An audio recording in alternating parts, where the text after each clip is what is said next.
Hi, Coach Mark with Action Coach Bluegrass in Southern Indiana. Almost every business owner I meet has the same or similar answer to the question of what is their best marketing strategy. In other words, where do most of their leads come from? They all say some version of referrals or word of mouth, and that's a great answer. Yet for most of them, they're barely tapping into the power of referrals.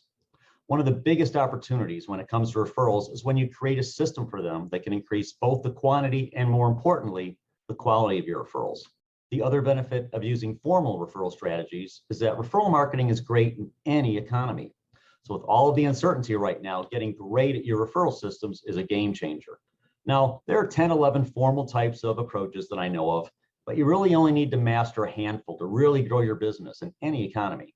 Here are two of my favorite referral strategies. The first one is strategic alliances, and that's where two or more businesses come together to accomplish more for each other than either could do on their own. These relationships take time to develop, yet are often the most profitable relationships you will ever have. And it all starts with knowing who your target market is with as much detail as possible. Knowing this is key to the success of all of your marketing efforts anyway, so it's worth spending the time. Some examples of characteristics of a target market are client type. Are you B2B or B2C? Their location, their age, their income, revenue size, the number of employees, the industry, the mindset. Are they in a growth mode or are they just maintaining? The next step then is to identify other businesses you know that serve the same target market. Once you have this list, now apply a couple of additional criteria to narrow down who you need to meet. First, do you believe that you can refer business to them? Do you have something to offer them and their clients? Second, are they actively growing their business to the same extent you're growing yours? Now, you can probably think of a lot of seemingly ideal sources for referrals, but if they don't want anything from you, or if they aren't also in growth mode, they'll have little incentive to take the risk of referring to you. Now, this is not a short-term strategy. It takes time to develop a deep enough relationship where you know, like, and trust each other before the quality referrals start flowing in both directions. Put in the time to earn the right to ask for introductions. Then you'll have to teach each other how to introduce each other to your client base, and it'll take off from there. Second strategy I really like is networking groups. And there's open and closed groups. And I'll talk about that in a minute. But there's dozens of different networking groups out there, from chambers to the many B&I chapters in the world to the social business networks that are often a mix of business and social networks.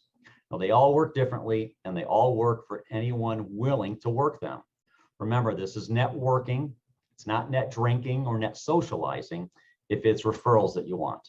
Now, the first key to maximizing your networking group is to understand the nature of the group you're in.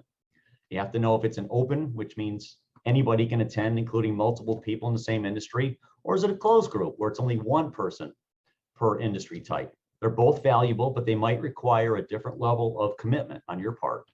Closed networking groups like B&I are very powerful if you're willing to do the work to earn the right for people's referrals.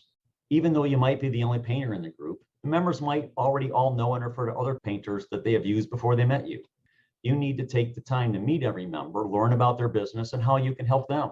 You need to educate them on how you are different and why they should refer to you rather than the other painters in town that they know. Never assume referrals. Do the work to earn the right. Now, then there's open networking groups like chambers, and the many other self-run groups that don't like the limits of closed groups can also be very powerful. The keys to these are similar to the keys to the closed groups, but it just might take a little more time due to your competition being in the room and the fact that there might be different attendees at every meeting. The last key to networking groups to make them work is to realize that you don't need 100% of the members or attendees to refer business to you. Try to find 3 to 5 people who are most likely because they serve or know the same target market that you're going after, and put the time in building relationships with them. You just need the 3 to 5. They will need to know, like, and trust you in order to be comfortable referring to you.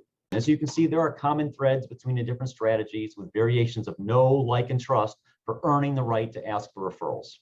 Now, one other tip for successful referrals is to have a complete system for tracking them, communicating with your referral partner before, during, and after, and then a system to thank them for their referrals when it's all done.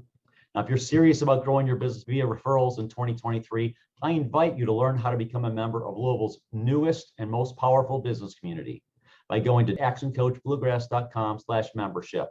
We'd love to have you join us and learn all about us and see if we're a good fit for you. Have a great day. Thanks.